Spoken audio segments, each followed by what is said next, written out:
जिले की हलचल। आकाशवाणी लखनऊ से प्रस्तुत है जिले की हलचल। आज सुनिए बागपत और पीलीभीत जिलों की हलचल।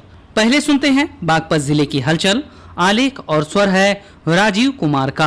बागपत जनपद में वर्तमान में 1348 आंगनवाड़ी केंद्र संचालित है। इनमें से 23 का नवनिर्माण हो चुका है, जबकि 15 नए केंद्रों के लिए शासन को प्रस्ताव भेजा गया है। जिले में 24 स्कूलों में बाल वाटिका भी संचालित हो रही है। हाल ही में उत्तर प्रदेश में 19,424 आंगनवाड़ी कार्यकर्तियों की भर्ती हुई, जिनमें से 129 बागपत में नियुक्त हुई है। जिले में 945 आंगनवाड़ी कार्यरत हैं। 42 मुख्य सेविकाओं के सापेक्ष अभी 7 ही कार्यरत थीं।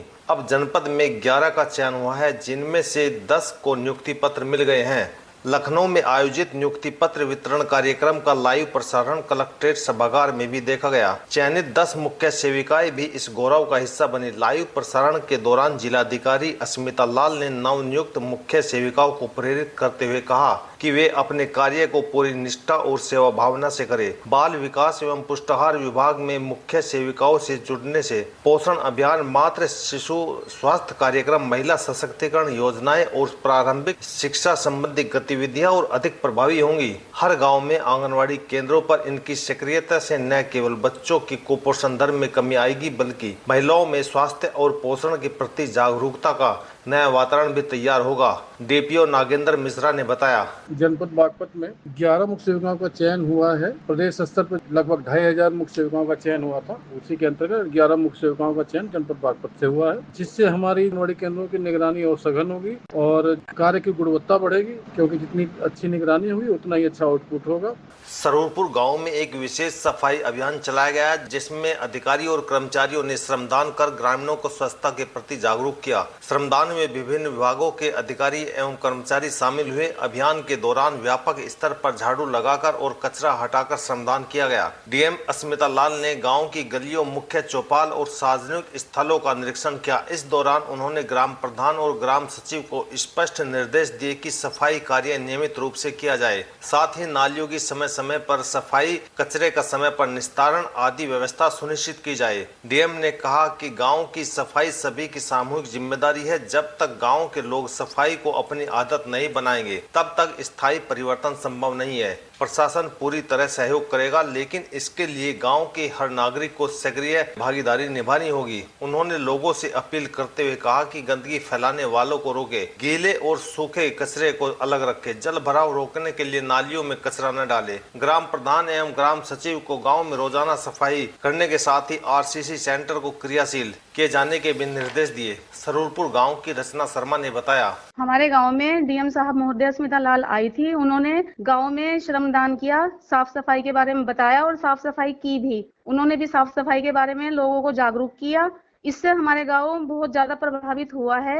यमुना नदी में बढ़ते पानी को देखते हुए जिलाधिकारी अस्मिता लाल ने खेकड़ा तहसील क्षेत्र के अलीपुर और काठा तटबंध का निरीक्षण कर जल स्तर को देखा। इस दौरान उन्होंने सिंचाई विभाग के अधिकारियों को सतर्क रहते हुए तटबंधों की लगातार निगरानी करने और आवश्यकता अनुसार तत्काल कार्रवाई सुनिश्चित करने के निर्देश दिए। डीएम ने तटबंधों की मजबूती, संभावित रिसाव के बिंदुओं तथा बाढ़ सुरक्षा से जुड़े इंतजामों की विस्तार से समीक्षा की। उन्होंने स्पष्ट किया कि किसी भी प्रकार की लापरवाही बर्दाश्त नहीं की जाएगी और जल स्तर वृद्धि के अनुरूप समस्त व्यवस्थाएं सुदृढ़ की जाए। बाढ़ चौकियां लगातार क्रियाशील रहे। जनपद में 12 बाढ़ चौकियां सक्रिय है, जहां कर्मचारियों को चौकसी के साथ तैनात किया गया है। प्रशासन लगातार हथनीकुंड बैराज से छोड़े जा रहे पानी की स्थिति पर नजर रख रहा है। डीएम अस्मिता लाल ने बताया कि स्थानीय प्रशासन की प्राथमिकता आमजन की सुरक्षा है। उन्होंने तहसील प्रशासन और राजस्व टीम को समन्वय बनाकर कार्य करने और प्रभावित क्षेत्रों में निरंतर गश्त कर लगाने के निर्देश दिए। जनपद को रेबीज मुक्त बनाने के उद्देश्य से रेबीज रोधी टीकाकरण अभियान शुरू हो गया है। डीएम अस्मिता लाल ने राजकीय पशु चिकित्सालय बागपत से अभियान का शुभारंभ करते हुए कहा कि यह अभियान सिर्फ बेजुबान जानवरों की सुरक्षा का ही नहीं, बल्कि पूरे समाज की सुरक्षा का प्रयास है। जब हम अपने पालतू जानवरों को समय पर टीकाकरण कराते हैं, तो हम अपने परिवार, बच्चों और समुदायों को भी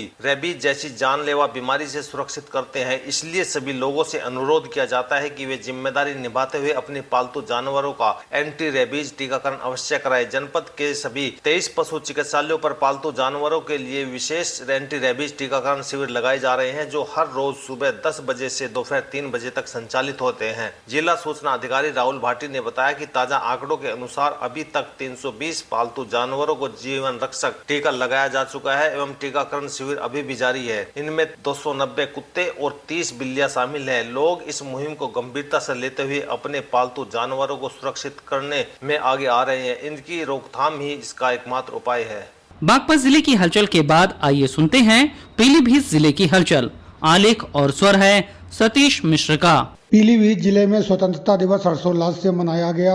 कलेक्ट्रेट में जिलाधिकारी ज्ञानेंद्र सिंह ने ध्वजारोहण किया। गांधी स्टेडियम में आयोजित कार्यक्रम में प्रदेश के गन्ना विकास एवं चीनी उद्योग राज्य मंत्री संजय सिंह गंगवार शामिल हुए। पुलिस लाइन, विकास भवन सहित सभी सरकारी व निजी कार्यालयों, प्रतिष्ठानों व स्कूल कॉलेजों में ध्वजारोहण करके प्रभात फेरियां निकाली गयी और आजादी के दीवानों को याद किया गया। इस अवसर पर स्वतंत्रता संग्राम सेनानियों के परिजनों को सम्मानित किया गया। बांसुरी नगरी कहे जाने वाले पीलीभीत जिले में श्री कृष्ण जन्माष्टमी पर्व हर्षोल्लास से मनाया गया। मंदिरों व घरों पर बाल कृष्ण की पूजा अर्चना के साथ ही दधिकादम शोभा यात्राएं निकाली गईं और भगवान को 56 भोग लगाया गया। कई जगह भागवत कथा, मेलों व दंगलों का भी आयोजन किया गया।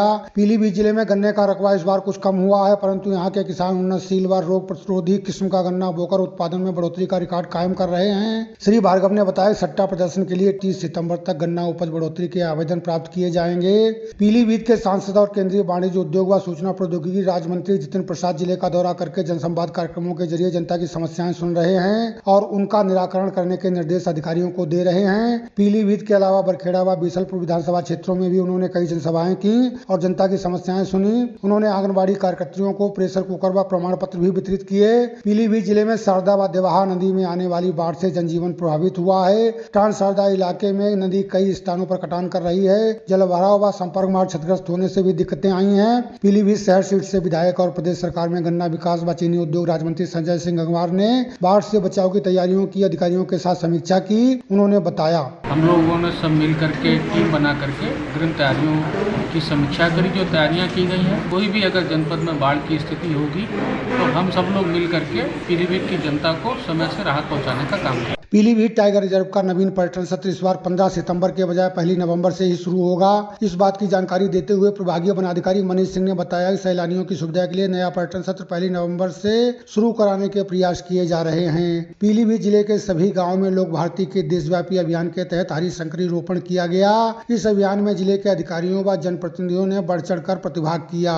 पीलीभीत जिले में यूरिया खाद की कमी के चलते किसानों को परेशान होना पड़ा, परंतु जिला प्रशासन का दावा है कि जिले में पर्याप्त खाद उपलब्ध है और किसानों को रकबे के हिसाब से खाद की आपूर्ति की जा रही है। दूसरी तरफ जनपद में ऐसे जागरूक किसान भी हैं जो जैविक खेती करके बिना रासायनिक खादों व कीटनाशकों के ही अच्छा उत्पादन ले रहे हैं। उदयकरणपुर निवासी प्रगतिशील किसान श्रीकांत सिंह ने बताया, गोबर की खाद जो है वो पहले डाल, तो हमने इसमें कोई यूरिया डाया कुछ भी नहीं और डाला है और ये पूरा भरपूर उपज उसी से देगा और इसमें रोग भी अपेक्षाकृत कम लगेंगे। श्री सिंह ने बासमती धान के अलावा अत्यधिक महक वाला तिलक चंदन धान और कम शर्करा वाला काला नमक व पीला धान की रोपाई भी अपने खेतों में की है। ये था आकाशवाणी लखनऊ के क्षेत्रीय समाचार एकांश द्वारा प्रस्तुत जिले की हलचल का आज का अंक।